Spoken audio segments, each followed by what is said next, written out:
Hello বন্ধুরা, তোমাদের আবারও স্বাগত জানাই বর্মন বেঙ্গলি টিপস চ্যানেলের আরও একটি নতুন ভিডিওতে। তো বন্ধুরা, আমরা যখনই একটি নতুন অথবা পুরনো ফোন কিনি তো সর্বপ্রথম আমাদের একটি গুগল অ্যাকাউন্টের প্রয়োজন হয়। তো আমরা সবাই গুগল অ্যাকাউন্ট তো তৈরি করে নিই, কিন্তু তার সুরক্ষার কথা আমরা কেউ ভাবি না। এর ফলে পরবর্তীকালে আমাদের নানা রকম সমস্যার মুখে পড়তে হতে পারে।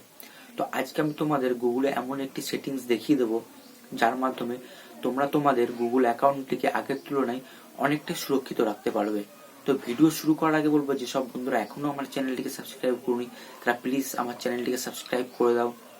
তো এবার আমরা সরাসরি চলে যাব মোবাইলের স্ক্রিনে। তো হ্যালো বন্ধুরা, তোমরা দেখতেই পাচ্ছ আমি আমার ফোনের স্ক্রিনে চলে এসেছি। এবার সরাসরি চলে যাবো সেটিংসে।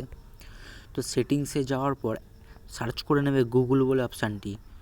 তো ঠিক এইখানে যে দেখাচ্ছে গুগল বলে অপশানটি, এই গুগলে আমরা প্রেস করে দেবো।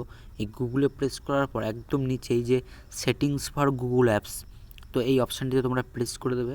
এখানে প্রেস করার পর একদম প্রথমে দেখবে যে একটি লেখা দেখা যাচ্ছে কানেক্টেড অ্যাপস। তো এই কানেক্টেড অ্যাপসে তোমরা প্রেস করবে। তো ঠিক তোমাদের সামনে এরকম অনেকগুলি অ্যাপস চলে আসবে। তো অনেক সময় দেখবে আমরা যখন ক্রোম ব্রাউজার দিয়ে কোনো একটা অ্যাপস ডাউনলোড করি, অনেক সময় সেটি কিন্তু হার্মফুল দেখায়। তো এরকম থার্ড পার্টি অ্যাপস থেকে তোমরা সবসময় একটু বিরত থাকার চেষ্টা করবে। তারপরে এইখানে যে অ্যাপসগুলি রয়েছে অনেক সময় কিন্তু আমরা এই অ্যাপসগুলো ইউজ করি না। তো এই অ্যাপসগুলো তোমরা কি করবে, সেই অ্যাপসে তোমরা প্রেস করবে। সেই অ্যাপসে প্রেস করার পরে যে delete all connection that you have with, তো এরকম যে লেখাটি দেখবে তোমরা এই লেখাটিতে প্রেস করে দেবে, নিয়ে কনফার্ম করে দেবে। তো এরকম টাইপের যতগুলি তোমরা অ্যাপস রয়েছে যেগুলো তোমাদের অপ্রয়োজনীয়, ঠিক এরকমভাবে আমি আর একটা করে দেখিয়ে দিচ্ছি। যেগুলো কিন্তু আমরা অনেক সময় আনইনস্টল করে দিই তাও থেকে যায়, তো সেগুলি ডাইরেক্ট এরকমভাবে ডিলিট করে দেবে।